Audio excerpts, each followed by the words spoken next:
मधुर मधुर नाम सीताराम सीताराम। मधुर मधुर नाम सीताराम सीताराम। मीठो नाम सीताराम सीताराम। पावन नाम सीताराम सीताराम। सीधा नाम सीताराम सीताराम। मधुर मधुर नाम सीताराम सीताराम। मधुर मधुर नाम सीताराम सीताराम। सीताराम सीताराम। सीताराम सीताराम। सीताराम सीताराम। माँ भारती को प्रणाम और पावन चिंतन धारा आश्रम की ओर से सभी को जय सिया राम।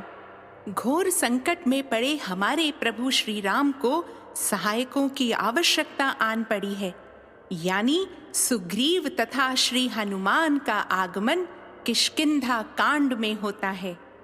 तो फिर मिलते हैं संकट मोचन से और श्रवण करते हैं किष्किंधा कांड का। ओम श्री गणेशाय नमः। ओम श्री सरस्वते नमः। ओम श्री हनुमते नमः। ओम श्री गुरुवे नमः। श्री सियावर राम शरणागतम्। श्री सीताराम चंद्राभ्याम नमः। श्रीमद् वाल्मीकि रामायण किष्किंधा कांड। पहला सर्ग।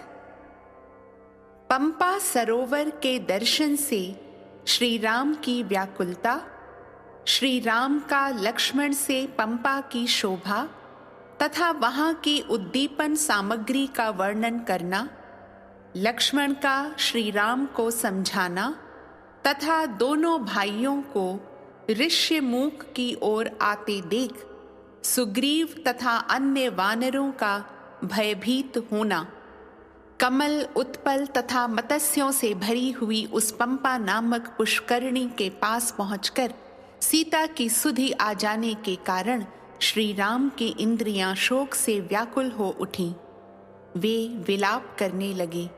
उस समय सुमित्रा कुमार लक्ष्मण उनके साथ थे।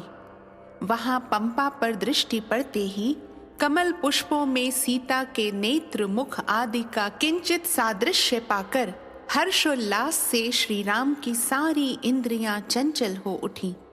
उनके मन में सीता के दर्शन की प्रबल इच्छा जाग उठी। उस इच्छा के अधीन से होकर वे सुमित्रा कुमार लक्ष्मण से इस प्रकार बोले। सुमित्रा नंदन, यह पंपा कैसी शोभा पा रही है। इसका जल वैदूर्य मणि के समान स्वच्छ एवं श्याम है। इसमें बहुत से पद्म और उत्पल खिले हुए हैं। तट पर उत्पन्न हुए नाना प्रकार के वृक्षों से इसकी शोभा और भी बढ़ गई है।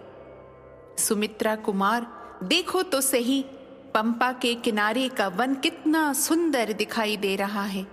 यहाँ के ऊंचे ऊंचे वृक्ष अपनी फैली हुई शाखाओं के कारण अनेक शिखरों से युक्त पर्वतों के समान सुशोभित होते हैं। परंतु मैं इस समय भरत के दुख और सीता हरण की चिंता के शोक से संतप्त हो रहा हूँ। मानसिक वेदनाएं मुझे बहुत कष्ट पहुंचा रही हैं। यद्यपि मैं शोक से पीड़ित हूँ, तो भी मुझे यह पंपा बड़ी सुहावनी लग रही है। इसके निकटवर्ती वन बड़े विचित्र दिखाई देते हैं। यह नाना प्रकार के फूलों से व्याप्त है। इसका जल बहुत शीतल है और यह बहुत सुखदायिनी प्रतीत होती है। कमलों से यह सारी पुष्करणी ढकी हुई है, इसलिए बड़ी सुंदर दिखाई देती है। इसके आस पास सर्प तथा हिंसक जंतु विचर रहे हैं। मृग आदि पशु और पक्षी भी सब ओर छा रहे हैं। नई नई घासों से ढका हुआ यह स्थान अपनी नीली पीली आभा के कारण अधिक शोभा पा रहा है। यहाँ वृक्षों के नाना प्रकार के पुष्प सब ओर बिखरे हुए हैं। इससे ऐसा जान पड़ता है मानो यहाँ बहुत से गलीचे बिछा दिए गए हों। चारों ओर वृक्षों के अग्रभाग फूलों के भार से लदे होने के कारण समृद्धशाली प्रतीत होते हैं। ऊपर से खिली हुई लताएं उनमें सब ओर से लिपटी हुई हैं। सुमित्रा नंदन, इस समय मंद मंद सुखदायिनी हवा चल रही है, जिससे कामना का उद्दीपन हो रहा है। सीता को देखने की इच्छा प्रबल हो उठी है। यह चैत्र का महीना है। वृक्षों में फूल और फल लग गए हैं और सब ओर मनोहर सुगंध छा रही है। लक्ष्मण, फूलों से सुशोभित होने वाले इन वनों के रूप तो देखो। ये उसी तरह फूलों की वर्षा कर रहे हैं जैसे मेघ जल की वृष्टि करते हैं। वन के ये विविध वृक्ष वायु के वेग से झूम झूम कर रमणीय शिलाओं पर फूल बरसा रहे हैं और यहाँ की भूमि को ढक देते हैं। सुमित्रा कुमार, उधर तो देखो, जो वृक्षों से झड़ गए हैं, झड़ रहे हैं तथा जो अभी डालियों में ही लगे हुए हैं, उन सभी फूलों के साथ सब ओर वायु खेल सा कर रही है।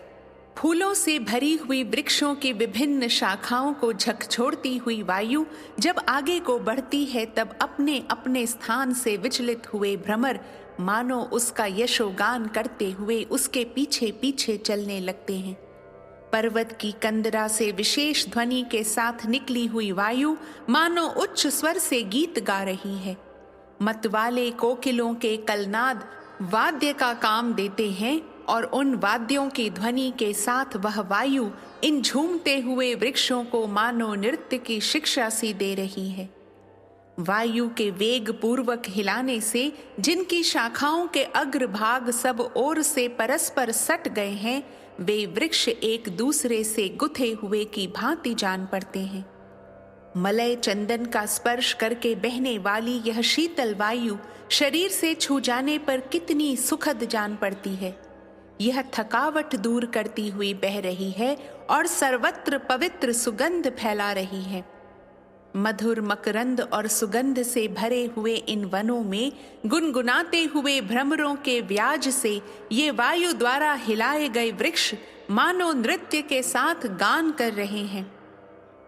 अपने रमणीय पृष्ठभागों पर उत्पन्न फूलों से संपन्न तथा मन को लुभाने वाले विशाल वृक्षों से सटे हुए शिखर वाले पर्वत अद्भुत शोभा पा रहे हैं। जिनकी शाखाओं के अग्रभाग फूलों से ढके हैं, जो वायु के झोंके से हिल रहे हैं तथा भ्रमरों को पगड़ी के रूप में सिर पर धारण किए हुए हैं, वे वृक्ष ऐसे जान पड़ते हैं मानो इन्होंने नाचना गाना आरंभ कर दिया है। देखो, सब ओर सुंदर फूलों से भरे हुए ये कनेर सोने के आभूषणों से विभूषित पीतांबरधारी मनुष्यों के समान शोभा पा रहे हैं। सुमित्रा नंदन, नाना प्रकार के विहंगमों के कलरवों से गूंजता हुआ यह वसंत का समय सीता से बिछड़े हुए मेरे लिए शोक को बढ़ाने वाला हो गया है।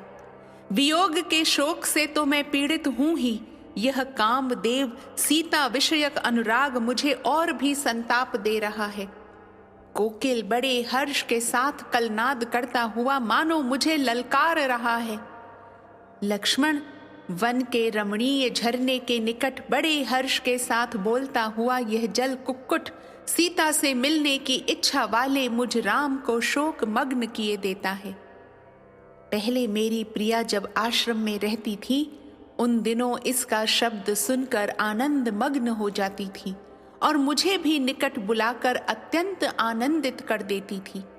देखो, इस प्रकार भांति भांति की बोली बोलने वाले विचित्र पक्षी चारों ओर वृक्षों, झाड़ियों और लताओं की ओर उड़ रहे हैं।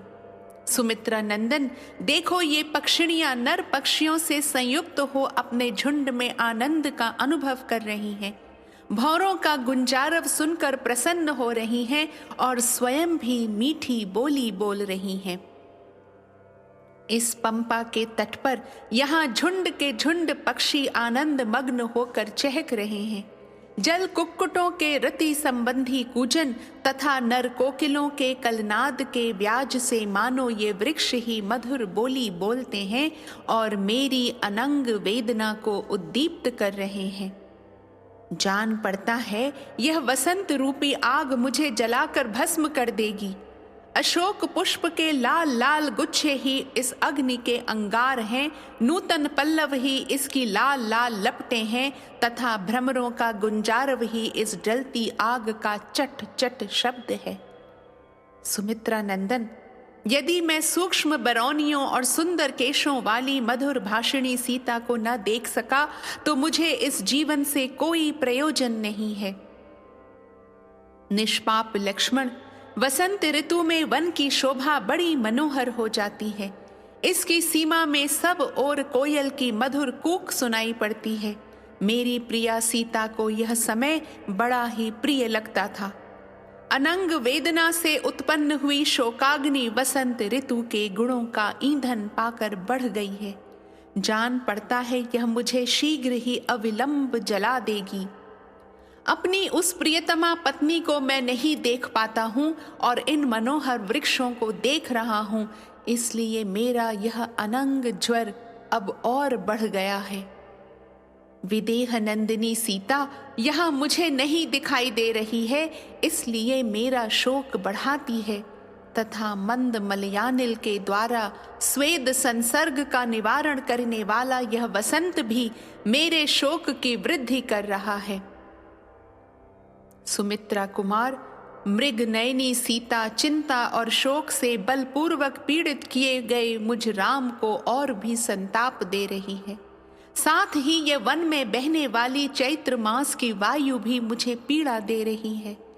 ये मोर स्फटिक मणि के बने हुए गवाक्षों झरोखों के समान प्रतीत होने वाले अपने फैले हुए पंखों से जो वायु से कंपित हो रहे हैं, इधर उधर नाचते हुए कैसी शोभा पा रहे हैं। मयूरियों से घिरे हुए ये मदमत्त मयूर अनंग वेदना से संतप्त हुए मेरी इस काम पीड़ा को और भी बढ़ा रहे हैं। लक्ष्मण, वह देखो, पर्वत शिखर पर नाचते हुए अपने स्वामी मयूर के साथ साथ वह मोरनी भी काम पीड़ित होकर नाच रही है। मयूर भी अपने दोनों सुंदर पंखों को फैलाकर मन ही मन अपनी उसी रामा प्रिया का अनुसरण कर रहा है तथा अपने मधुर स्वरों से मेरा उपहास करता सा जान पड़ता है। निश्चय ही वन में किसी राक्षस ने मोर की प्रिया का अपहरण नहीं किया है, इसीलिए यह रमणीय वनों में अपनी वल्लभा के साथ नृत्य कर रहा है। फूलों से भरे हुए इस चैत्र मास में सीता के बिना यहाँ निवास करना मेरे लिए अत्यंत दुस्सह है। लक्ष्मण, देखो तो सही, तिर्यक योनि में पड़े हुए प्राणियों में भी परस्पर कितना अधिक अनुराग है। इस समय यह मोरनी काम भाव से अपने स्वामी के सामने उपस्थित हुई है। यदि विशाल नेत्रों वाली सीता का अपहरण न हुआ होता तो वह भी इसी प्रकार बड़े प्रेम से वेग पूर्वक मेरे पास आती। लक्ष्मण, इस वसंत ऋतु में फूलों के भार से संपन्न हुए इन वनों के ये सारे फूल मेरे लिए निष्फल हो रहे हैं। प्रिया सीता के यहाँ न होने से इनका मेरे लिए कोई प्रयोजन नहीं रह गया है। अत्यंत शोभा से मनोहर प्रतीत होने वाले ये वृक्षों के फूल भी निष्फल होकर भ्रमर समूहों के साथ ही पृथ्वी पर गिर जाते हैं। हर्ष में भरे हुए ये झुंड के झुंड पक्षी एक दूसरे को बुलाते हुए से इच्छानुसार कलरव कर रहे हैं और मेरे मन में प्रेमोन्माद उत्पन्न किए देते हैं। जहाँ मेरी प्रिया सीता निवास करती है वहाँ भी यदि इसी तरह वसंत छा रहा हो तो उसकी क्या दशा होगी। निश्चय ही वहाँ पराधीन हुई सीता मेरी ही तरह शोक कर रही होगी। अवश्य ही जहाँ सीता है उस एकांत स्थान में वसंत का प्रवेश नहीं है, तो भी मेरे बिना वह कजरारे नेत्रों वाली कमल नयनी सीता कैसे जीवित रह सकेगी। अथवा संभव है जहां मेरी प्रिया है वहां भी इसी तरह वसंत छा रहा हो, परंतु उसे तो शत्रुओं की डांट फटकार सुननी पड़ती होगी, अतः वह बेचारी सुंदरी सीता क्या कर सकेगी। जिसकी अभी नई नई अवस्था है और प्रफुल्ल कमल दल के समान मनोहर नेत्र हैं, वह मीठी बोली बोलने वाली मेरी प्राण वल्लभा जानकी निश्चय ही इस वसंत ऋतु को पाकर अपने प्राण त्याग देगी। मेरे हृदय में यह विचार दृढ़ होता जा रहा है कि साध्वी सीता मुझसे अलग होकर अधिक काल तक जीवित नहीं रह सकती। वास्तव में विदेह कुमारी का हार्दिक अनुराग मुझ में और मेरा संपूर्ण प्रेम सर्वथा विदेह नंदिनी सीता में ही प्रतिष्ठित है। फूलों की सुगंध लेकर बहने वाली यह शीतल वायु, जिसका स्पर्श बहुत ही सुखद है, प्राण वल्लभा सीता की याद आने पर मुझे आग की भांति तपाने लगती है। पहले जानकी के साथ रहने पर जो मुझे सदा सुखद जान पड़ती थी, वही वायु आज सीता के विरह में मेरे लिए शोकजनक हो गई है। जब सीता मेरे साथ थी उन दिनों जो पक्षी कौवा आकाश में जाकर कांव कांव करता था, वह उसके भावी वियोग को सूचित करने वाला था। अब सीता के वियोग काल में वह कौवा वृक्ष पर बैठकर बड़े हर्ष के साथ अपनी बोली बोल रहा है। इससे सूचित हो रहा है कि सीता का संयोग शीघ्र ही सुलभ होगा। यदि वह पक्षी है जो आकाश में स्थित होकर बोलने पर वैदेही के अपहरण का सूचक हुआ, किंतु आज यह जैसी बोली बोल रहा है, उससे जान पड़ता है कि यह मुझे विशाल लोचना सीता के समीप ले जाएगा। लक्ष्मण, देखो, जिनकी ऊपरी डालियां फूलों से लदी हैं, वन में उन वृक्षों पर कलरव करने वाले पक्षियों का यह मधुर शब्द विरही जनों के मदोन्माद को बढ़ाने वाला है।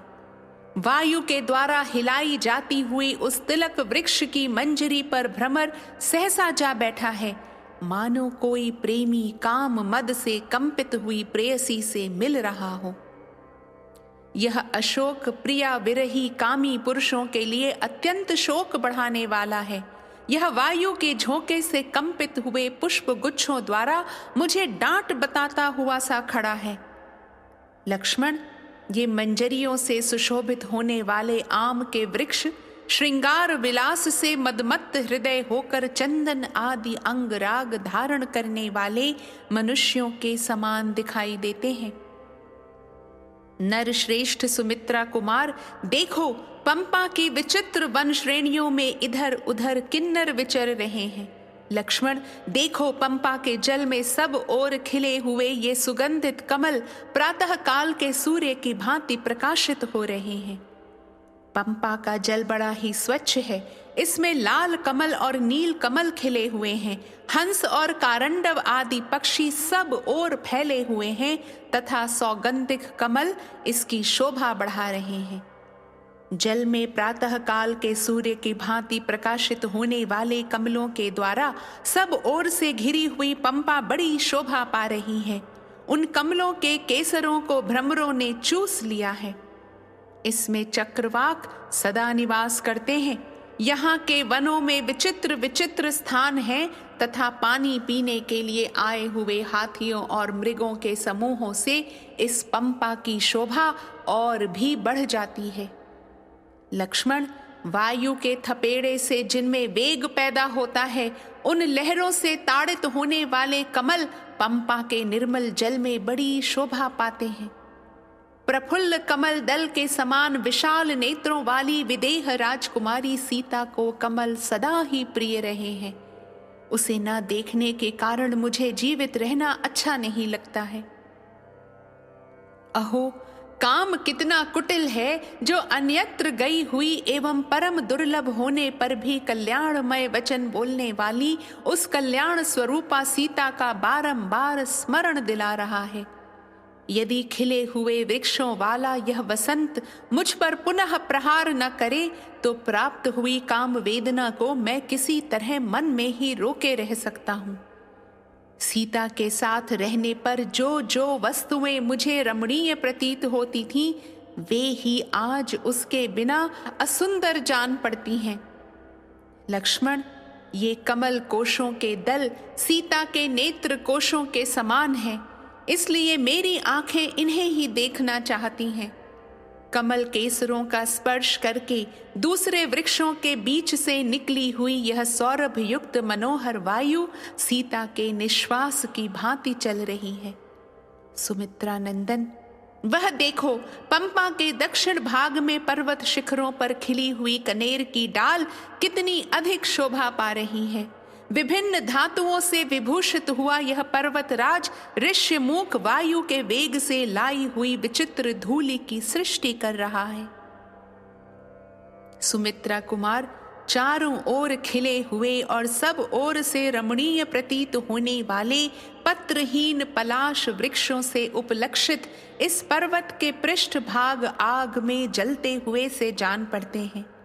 पंपा के तट पर उत्पन्न हुए ये वृक्ष इसी के जल से अभिषिक्त हो बढ़े हैं और मधुर मकरंद एवं गंध से संपन्न हुए हैं। इनके नाम इस प्रकार हैं: मालती, मल्लिका, पद्म और करवीर। ये सब के सब फूलों से सुशोभित हैं। केतकी, केवड़े, सिंधुवार तथा वासंती लताएं भी सुंदर फूलों से भरी हुई हैं। गंध भरी माधवी लता तथा कुंद कुसुमों की झाड़ियां सब ओर शोभा पा रही हैं। चिरी बिल्व, चिलबिल, महुआ, बेंत, मौलसिरी, चंपा, तिलक और नाग केसर भी खिले दिखाई देते हैं। पर्वत के पृष्ठ भागों पर पद्मक और खिले हुए नील अशोक भी शोभा पाते हैं। वहीं सिंह के अयाल की भांति पिंगल वर्ण वाले लोध्र भी सुशोभित हो रहे हैं। अंकोल, कुरंट, चूर्णक, सेमल, पारिभद्रक, नीम या मदार, आम, पाटली, कोविदार, मुचुकुंद, नारंग और अर्जुन नामक वृक्ष भी पर्वत शिखरों पर फूलों से लदे दिखाई देते हैं।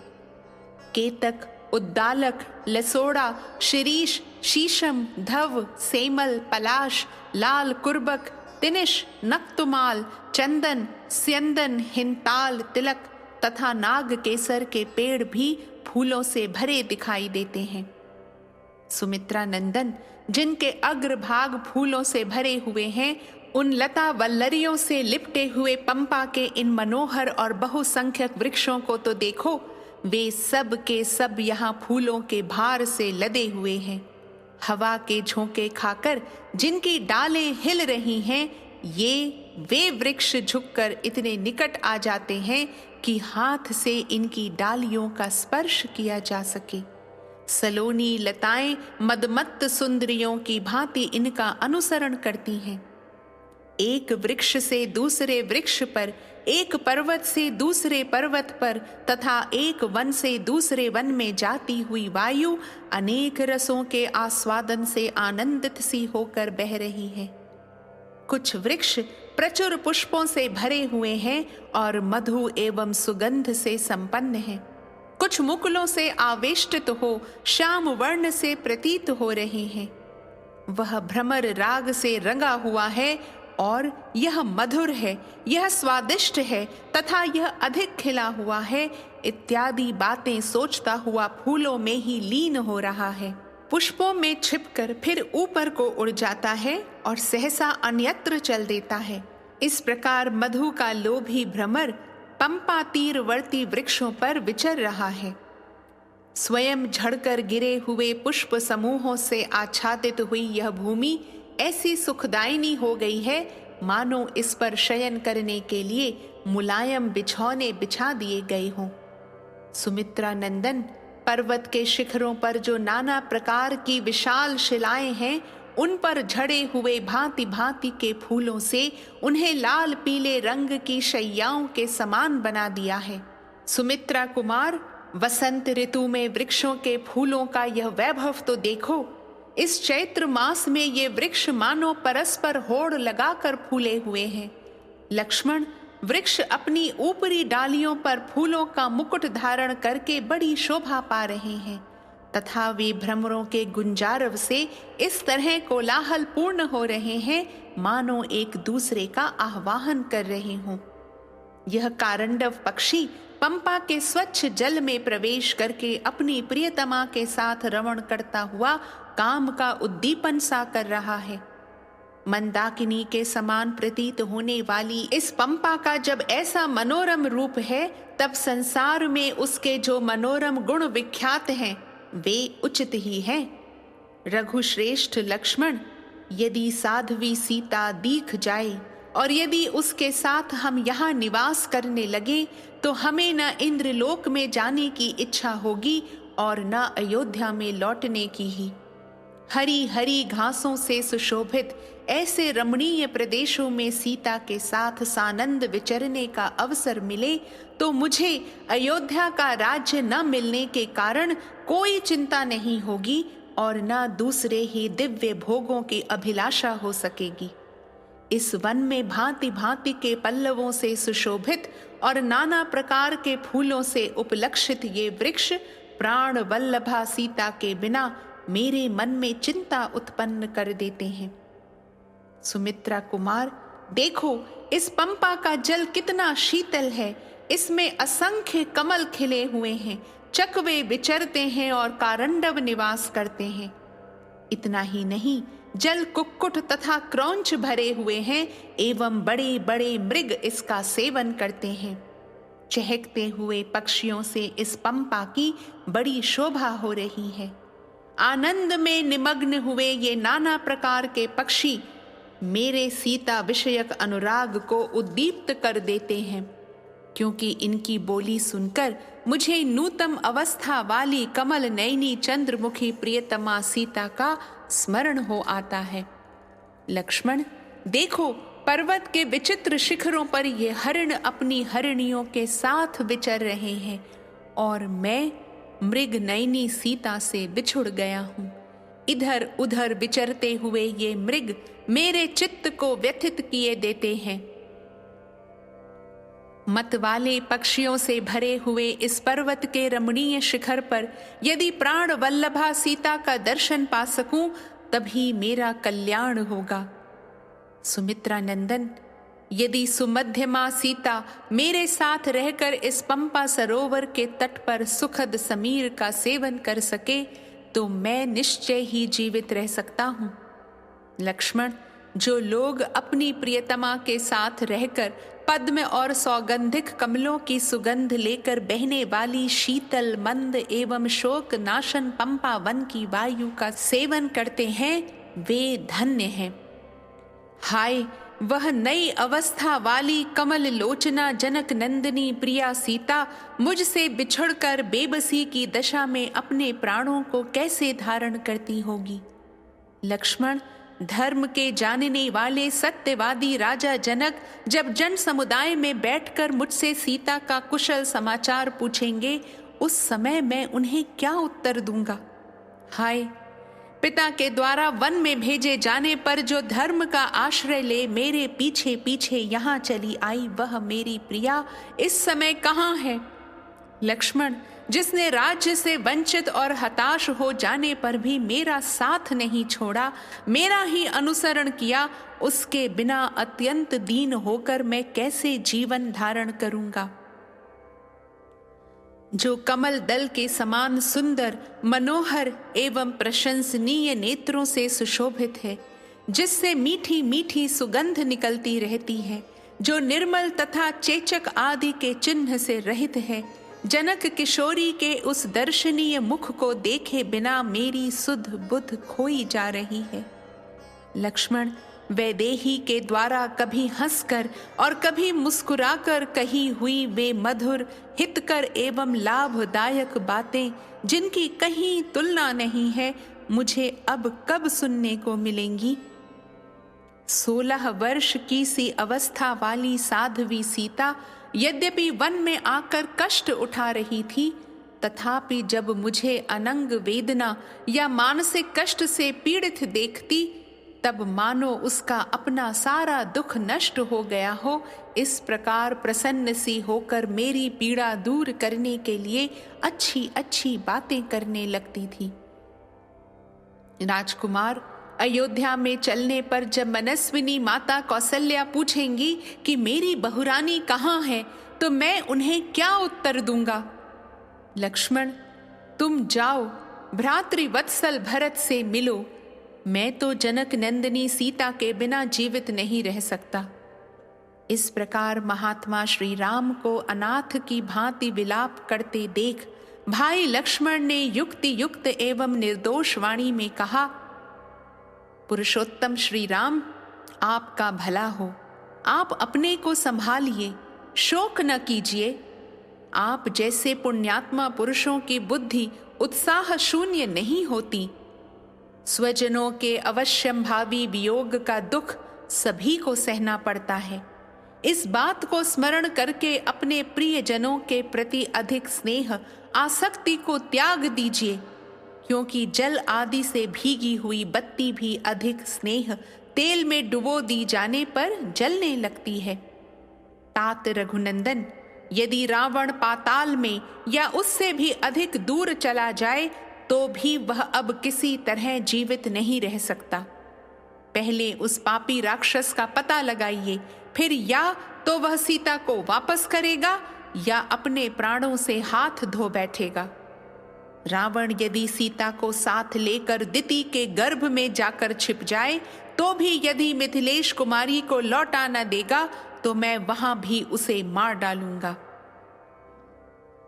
अतः आर्य, आप कल्याणकारी धैर्य को अपनाइए।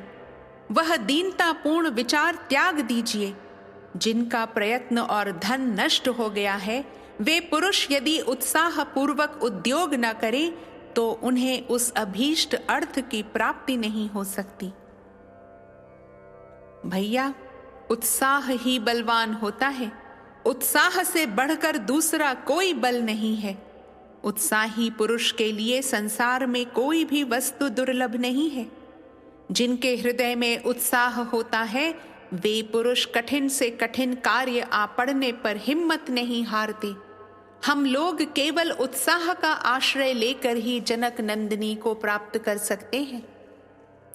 शोक को पीछे छोड़कर कामी के से व्यवहार का त्याग कीजिए।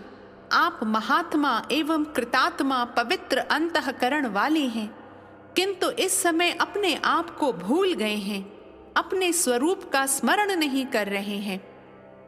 लक्ष्मण के इस प्रकार समझाने पर शोक से संतप्त चित्त हुए श्री राम ने शोक और मोह का परित्याग करके धैर्य धारण किया।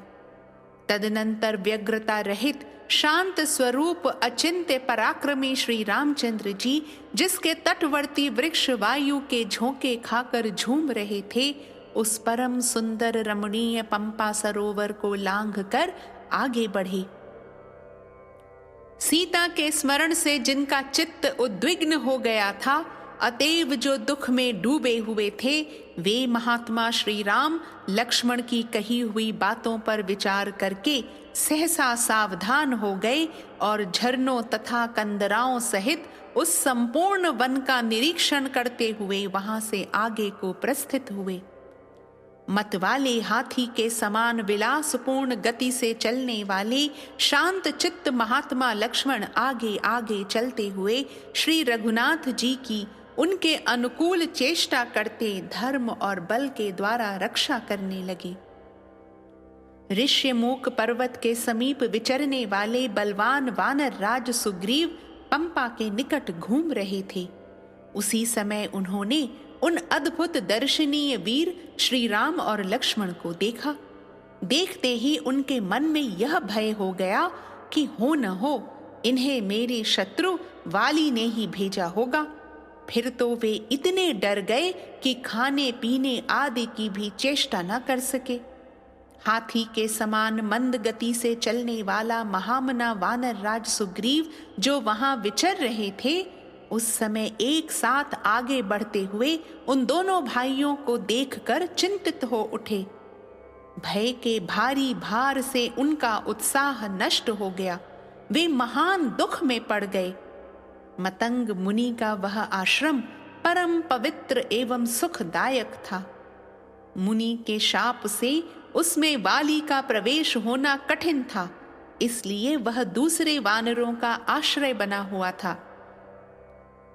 उस आश्रम या वन के भीतर सदा ही अनेकानेक शाखा मृग निवास करते थे। उस दिन उन महातेजस्वी श्री राम और लक्ष्मण को देखकर दूसरे दूसरे वानर भी भयभीत हो आश्रम के भीतर चले गए। इस प्रकार श्री वाल्मीकि निर्मित आर्ष रामायण आदि काव्य के किष्किंधा कांड में पहला सर्ग पूरा हुआ। श्री राम राम रघुनंदन राम राम, श्री राम राम भरताग्रज राम राम, श्री राम राम रणकरकश राम राम, श्री राम राम शरणं भव राम राम।